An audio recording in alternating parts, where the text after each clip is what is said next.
you guys. So today's video is going to be all about wedding destination planning. So if you have a destination wedding coming up soon, or even just a regular local wedding, hopefully this video will be helpful to you.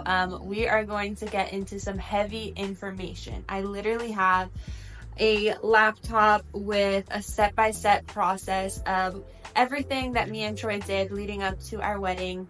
Welcome to our channel, first of all. This is me and my husband's YouTube channel called Life with the Marrows. So we got married December of 2023. Right now it is April of 2024. So we would love to use this YouTube channel to just document our marriage for however long we do YouTube for, but also hopefully to help you guys on the other side of the screen, people that we connect with, bridge the gap between where you currently find yourself and where you desire to be, whether that's the areas of your walk with God, your relationships, your career, finances, your physical and emotional well-being, all of the things. We definitely don't have all of the answers. We are learning as we go along, but that's exactly the point. We want to actually share with you guys what we have learned up until this point and what we are learning from now on. And so hopefully this will be helpful to you. But today we are going to dive into wedding planning. So if you have a wedding coming along, if you're in that engagement season, or even if you're not engaged yet, but you like low-key know you're about to be engaged, hopefully this will be helpful to you. So be ready for some heavy information. Grab a drink, grab a notebook, grab some laptop if that's helpful, and we're gonna get into it. Okay, so we are going to start. Let me actually head there on my laptop. Backstory, I don't know if I said this already, but Troy and I got engaged May of 2022. So we got engaged, May of 2023. And then we got married December 2nd of 2023. So it was about 7 months, give or take, of wedding planning. But we did it the smart way and in a way that saved money, because we were also moving from Florida to California, so we needed to find ways to save money. So if you are trying to save money and if you are trying to plan a destination wedding, this is for you. Number one, if you get engaged, or when you get engaged, complete an engagement photo shoot. So make sure you tell your boyfriend or whoever you're dating, if you plan to propose to me, make sure that there's a photo shoot happening on that day. I want to get photos. I want to capture this moment. And so that's what me and Troy did. And we actually used that as an opportunity to gather photos for our wedding website, for save the dates, for our future wedding invitations, all of that. So it kind of just kills two birds with one stone. You have, of course, your engagement, a celebration hopefully that day, and also you have all of these memories and photos and videos as well. So number one, complete an engagement photo shoot. Number two, browse wedding inspiration and save your favorites. And so that is attire, your color scheme, if you have like venues in mind or a vibe that you're going for, any stationery that you want put out, decor, food, desserts, all of that. Make sure to save inspiration photos. You could save this on an Instagram folder. You can create a Pinterest folder. You can create just a document where you and your fiance save all of your inspo pics. So number two, browse wedding inspiration. Number three, you and your fiance should finalize a wedding budget with both families. I know that it is a tradition for the fiance or the future wife's family to pay for the whole wedding, but that tradition is done and gone away with. Weddings are so expensive, and so if you and your future husband are both willing to contribute financially to this wedding, that is ideal. Okay, so that's what me and Troy did. You can take that or not take that, but that's what we did. So we finalized, okay, what am I as Alex able to contribute? What is Troy able to contribute? What is my family, so my parents, able to contribute? And what are Troy's parents able to contribute? And so that just kind of gave us something to work with. So I would do that very early on in the process. That way you could actually plan and know what you can spend, because everything will cost money from here on out. The next thing is research wedding venues and book your tours. And so this can be in person or virtual. So I'm talking from the perspective of a destination wedding. And so if you are having a destination wedding, these tours can be done virtually. Just ask your venue to FaceTime you, to give you a little tour. Sometimes they even have this saved on their website. They can take you around the whole venue. They can show you all of the amenities that are included, the bathroom, the kitchen, everything that you'll be using the day of. They could actually do this for you virtually. So I would recommend that. And that is what our person did for us. And I'll get into the venue that we chose and all of that as well. So the next thing is to finalize a wedding guest list. So for me and Troy, we got married in Dominican Republic in Punta Cana in a resort called Live Aqua. I think the full name is Live Aqua Punta Cana Beach Resort, something like that. But they actually had a wedding package deal going on where it included a whole bunch of amenities. In that package, it was included for up to 100 people. So we could invite up to 100 people. Our plan was to actually invite about 120 people, knowing that some people are going to decline the invitation because it's a destination wedding. Not everybody can come, and that's okay. And so we already knew that.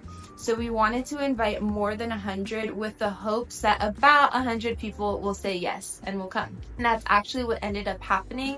We had about 98 to 100 people come. I actually don't know the final number, but it was very close to 100. So that is what we did. So finalize the wedding guest list, acquire all phone numbers to send out save the dates via text message. I know that you can send this out via mailing address or via the mail, and that's cute and fancy and all that, but that's another cost that's personally, I believe, not necessary. So nowadays we have technology. You could actually text out the save the dates, and this brings us to our next thing is you could create and text out save the dates with instructions on returning email and mailing addresses. So you could include, in the bottom of your little save the date, please send me back an email address so that I can send you your official wedding invitation. That saves you a lot of time and money and just headaches, and you never know if something gets lost in the mail. So it's also, in my opinion, just a safer way to go about it. Okay, the next thing that you want to do is research and choose a wedding website. They have wedding websites nowadays where you could include all of the logistics for your wedding. So where is it taking place? When is it? What is the attire? Do you have a wedding registry? If so, do you have a link? You could just include all of the logistics that your guests will need in order to either decline or accept the invitation and actually have all of the information that they need if they choose to come. Me and Troy went with the knot.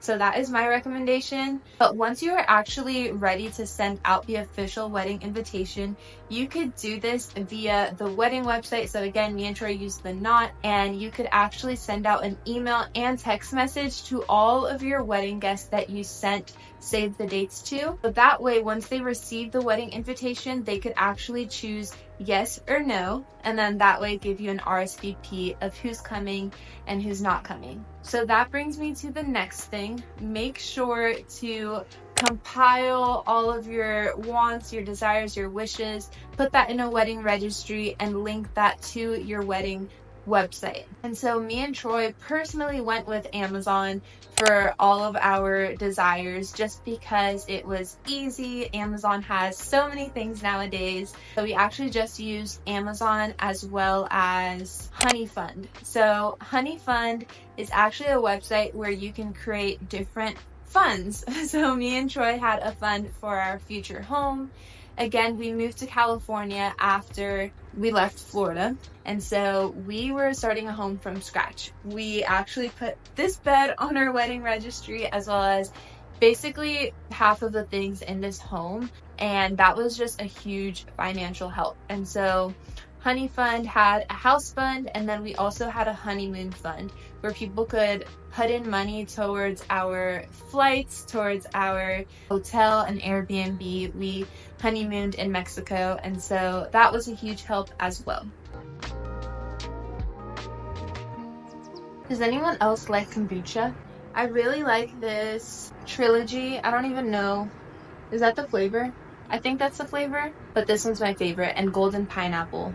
The next thing is for the bride and the groom to discuss ideas on how to structure all of the wedding events. And so, do you want to be traditional? Do you want to be non-traditional? Do you have any unique ideas or desires? Do you want a wedding party? Do you not want a wedding party? What do you want everything to look like? What do you want to include? What is your dream day?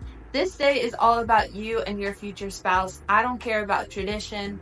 I don't care about what your family is asking you to do. This day is all about you and your future spouse. And so don't feel peer pressured into doing something just because everybody else does it. What is the whole reason for marriage? Think about why you're getting married. Why is this day actually important? The meaning of marriage, that is what you are celebrating, not the tradition of it. Does that make sense? Not the tradition of the day, but the whole reason why this day is actually happening.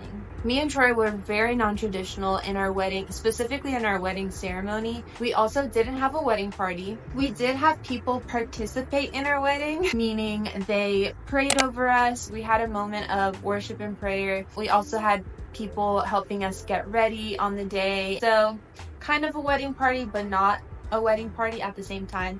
This also just helped them save money. So I know that if you're involved in the wedding party, it comes with a lot of costs. There's outfits and all of the things leading up to the wedding that you have to do, and that costs financially. So we just wanted to save everyone some energy, some time, some money, and keep it very simple. So then the next thing, if you do have a wedding party, is to let them know or to ask them, hey, do you want to be in our wedding party? And if they say yes or no, after that, of course, just giving them all of the instructions of this is what I would like you to wear, just any instructions that you might have for them leading up to the day. You just want to make sure that they're in the loop. So what me and Troy did was have regular meetings with the people that were going to participate in our wedding. So again, we didn't have a wedding party, but we had people participate in a moment of worship and prayer.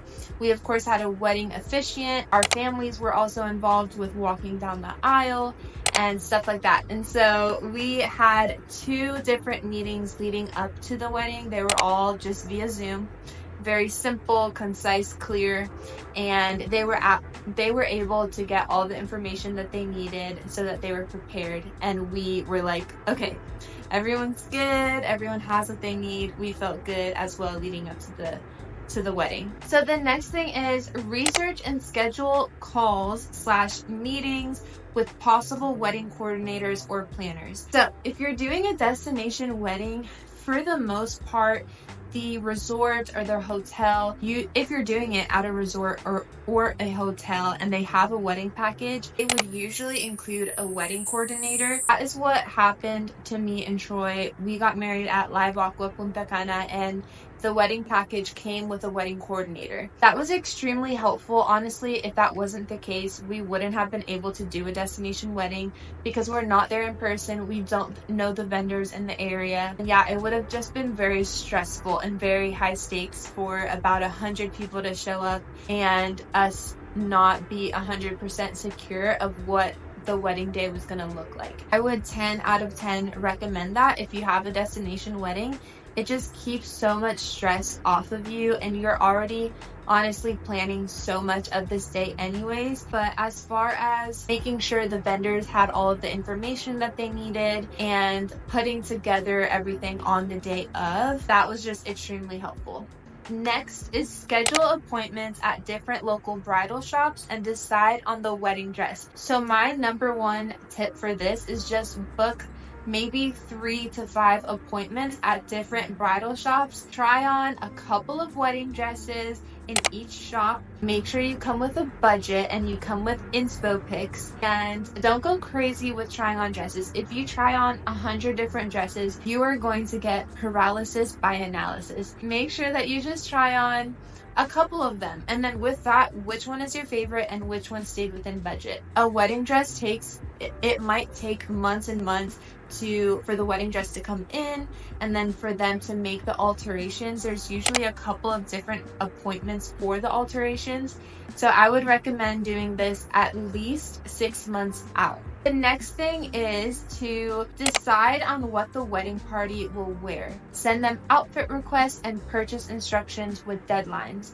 I had all of the girls wear neutrals and long dresses, so it didn't have to be the same dress at all. I actually wanted them to look different, but I also wanted them to have some similarities in them, so they were all like neutrals, browns, like nudie pinks as well, and I just made sure they were all long dresses as well. And so when each girl purchased their dress, they just sent me a picture and I said yes or no. All of them were a yes. They were beautiful and we just went with that. And then for the guys, Troy actually used, I think it was Black Tux.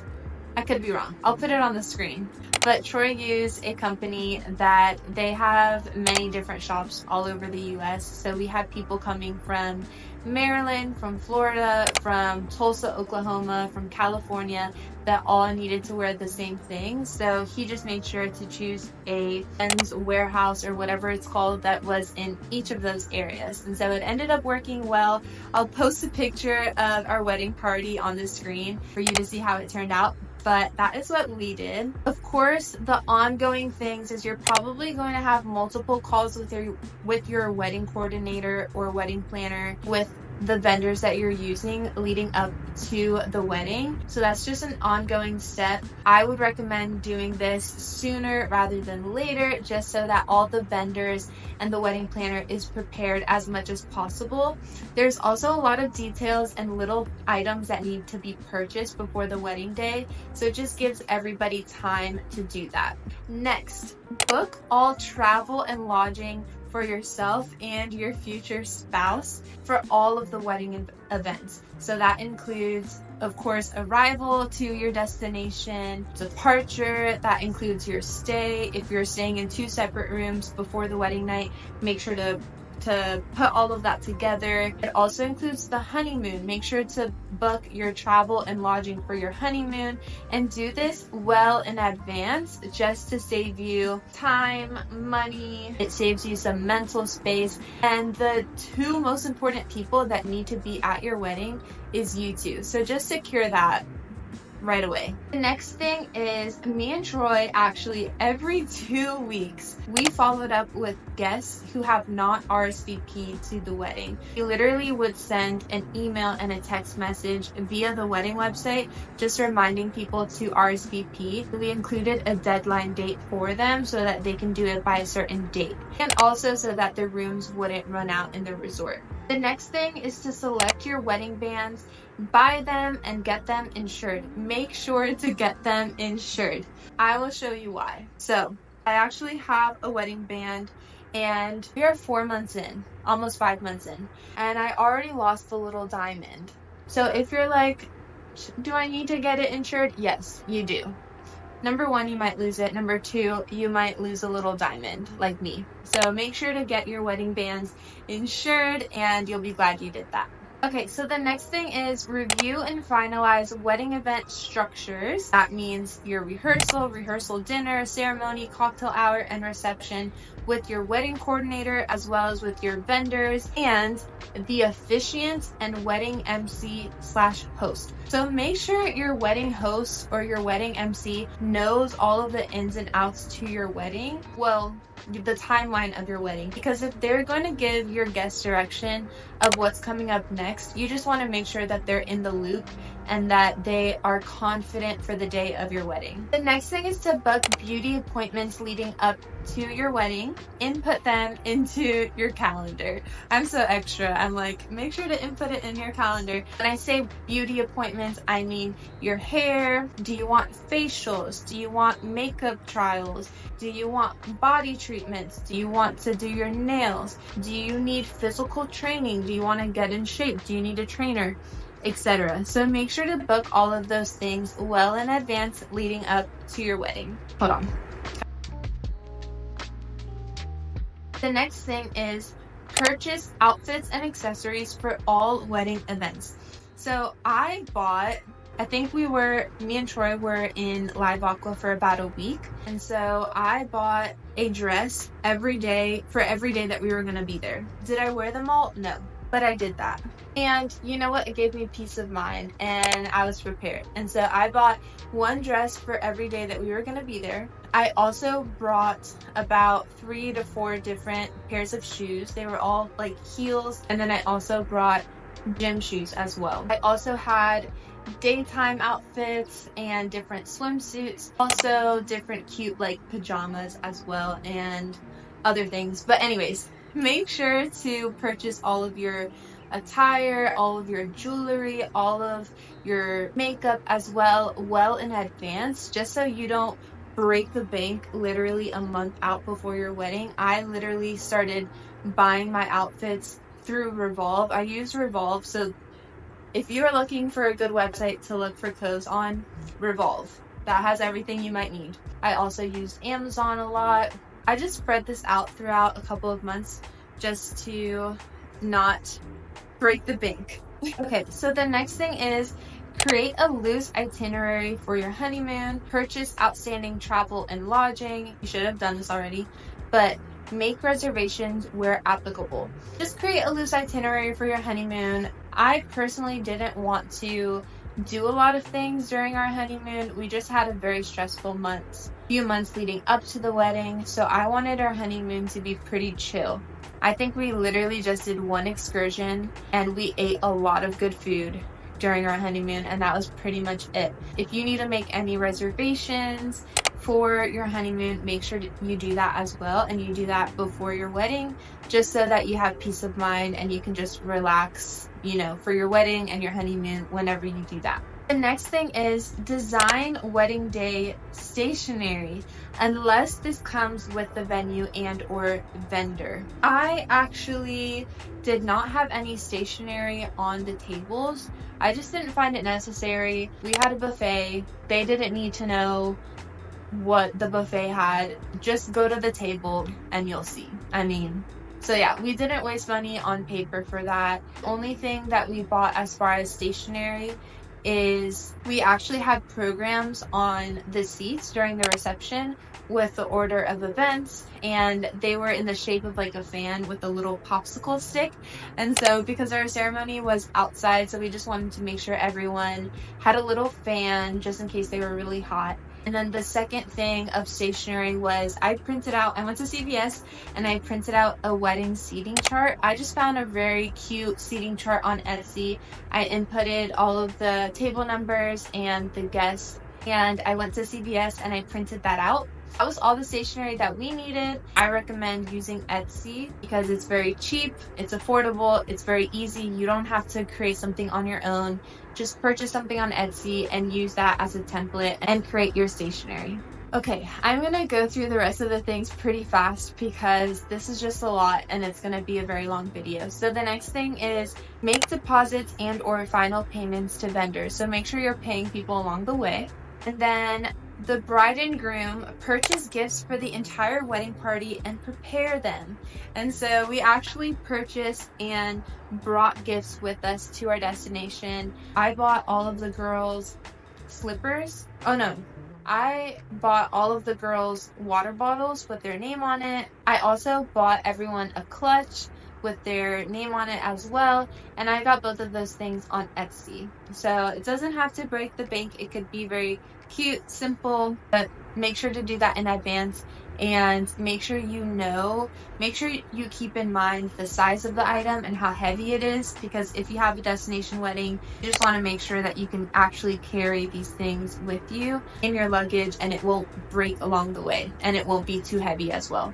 Okay, so the next thing is contact MIA guests to get their final RSVP. If you haven't received somebody's yes or no, it is not your responsibility to make sure that they're doing what they need to do. Of course, you need an answer though. So what I would recommend is make sure you are sending them reminders. I already said that, but in your last reminder, just let them know this is your final reminder. I need you to reply by this date. Otherwise, I'm going to assume that you are not coming. That's okay to say. That's not harsh. You can put that more nicely. But get their final RSVP. The next thing is to ask specific friends and family to do a speech or toast during the reception. Do not do this the day of your wedding. Do not do this the day before your wedding. Do not do this the week before your wedding. Make sure you do this well in advance. People like to be prepared. So I think we asked our people about 3 months before our wedding, and they all said yes. The next thing is to purchase decor for the event unless this is included with the vendors or the venue. And so Troy and I actually had the venue do a lot of the decorating, but we bought a lot of the decor ourselves just to save a lot of money. So for example, we bought all of basically each of our tables had a huge stand with flowers on them, and it had candles, it had a table number, and then it also had little luggage tags on each person's plate, just as a thank you. I forgot what that's called, but just as a gift for them. And so we actually bought all of those things and brought it with us to Dominican Republic. It just saved tons of money, and we gave it to our wedding coordinator once we arrived, and that was fun. They took all of that and set it up during the wedding. So it turned out to be very beautiful, and it just saved us a lot of money. So make sure to do that with time. You could use Amazon and Etsy and a lot of online stores to just purchase things.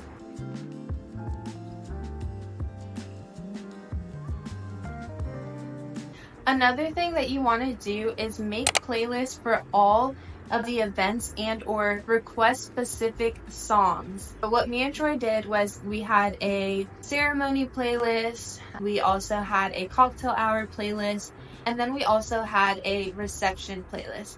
And so for our ceremony, we had, of course, a walkout song.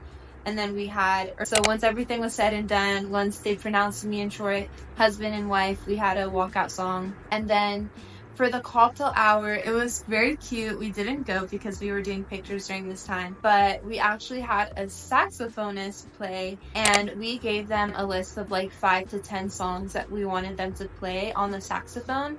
So we put that playlist together on Spotify, and then we also had a reception playlist that we also made with Spotify and sent that to the DJ. And so make sure to put all of this together as well. Another thing that you want to do is attend final fittings and arrange pickup for attire. And so that's very straightforward, but you want to do final fittings for your wedding dress. I think I had the initial, I love this dress, I want this one, and then I had a fitting once the dress came in, and then I had another fitting after that, after they made alterations, and I think that was all of the fittings. But just know it's probably going to be multiple times that you have to go, so just make sure to do that well in advance. Okay, so the next thing is you want to finalize a timeline of delivery, setup, and breakdown of the whole setup with your wedding coordinators, site manager, and vendors for all of the wedding day events. Just make sure you know when everything is happening. If you need to write down a timeline of all of the events, I would recommend doing that. I would also recommend sending that to your officiant, to your MC, to your wedding party. Of course, the bride and groom should have that. If that's useful for the family to have, I would send it to them as well.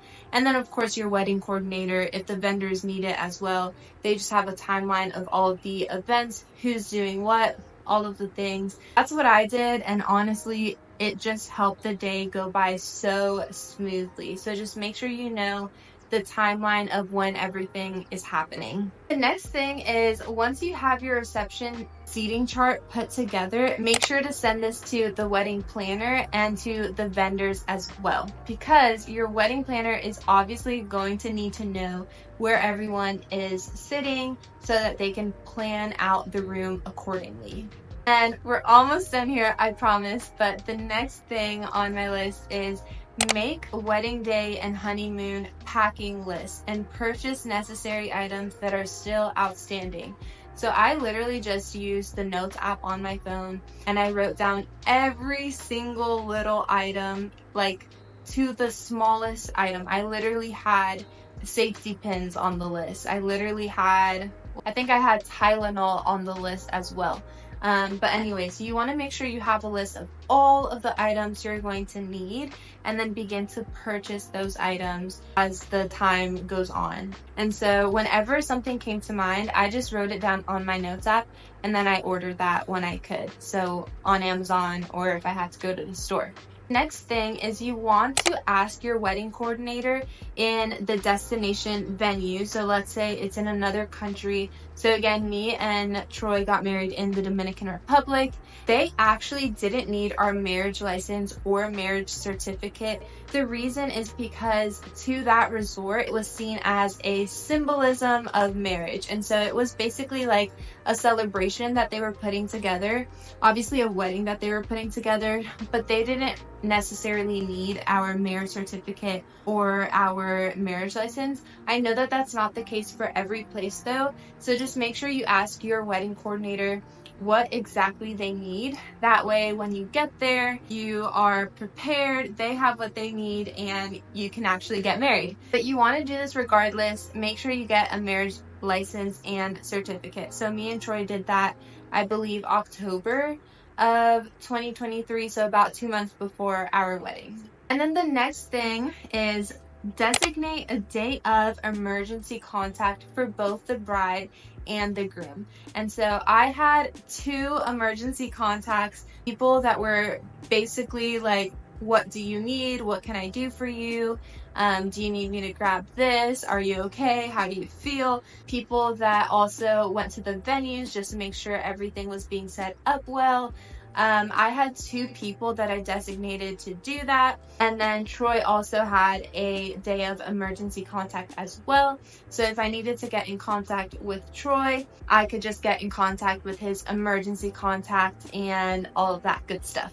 The next thing is plan post-wedding activities. And so if you are having a destination wedding, specifically if it's in another country or a resort, people are going to probably still be in that same location. They're not going home. They're probably going to spend the night again. And so there's going to be some people that ask to see you the next day. This happened to me. Literally, I had people texting me at like 8 a.m. saying, hey, can we see you? Can we grab breakfast? And I was like, absolutely not. I actually don't think I texted anybody back, to be quite honest, because no, this was my first day of marriage and me and Troy just went through all of these months of wedding planning and through some stressful days. It was a lot of fun, but there was also a lot of stress, and so absolutely not. I didn't want to see anybody for that whole entire morning. So just make sure you're prepared. You have some post-wedding activities lined up for you and your future spouse as well, and you don't feel any pressure to see anybody the morning of your first day of marriage, unless you want to. Of course, if you want to, that's up to you. But as for us, we did not want to. I think we actually scheduled a massage for that next day, and we also, I think 2 days after, we also got a bungalow at the beach, and we just spent a lot of time at the beach as well. So that's what we did. And then the next thing is prepare thank you notes for your family and friends who participated and those who sent wedding gifts. And so make sure to just keep track of who sent you wedding gifts so that you can send them a thank you later on. And yeah, tell everyone thank you. Of course, this is way after the wedding day actually happened, but this is part of the wedding planning process. So that is actually the last thing on my list. Sorry this was so long. I am such an organized, detailed person, and so I had to say everything that I said. But yeah, if you watched all the way through, thank you. I will actually include in the description my wedding planning task list. This is the whole thing. I put it on Notion. So I actually put that on Etsy for people to buy. So if you want to buy this, you can. Again, I will include the link in the description. But comment below if you have any questions. I will actually maybe later on make another video about Live Aqua Punta Cana beach resort. I forgot the whole name of it, but just so that you guys can see the pros and cons of doing a wedding there. I personally 10 out of 10 recommend it. I loved getting married there, and me and Troy actually plan on going back for our 1-year anniversary. And so yeah, again, subscribe if you haven't subscribed already. Thank you so much for watching, and I will see you next time. Bye!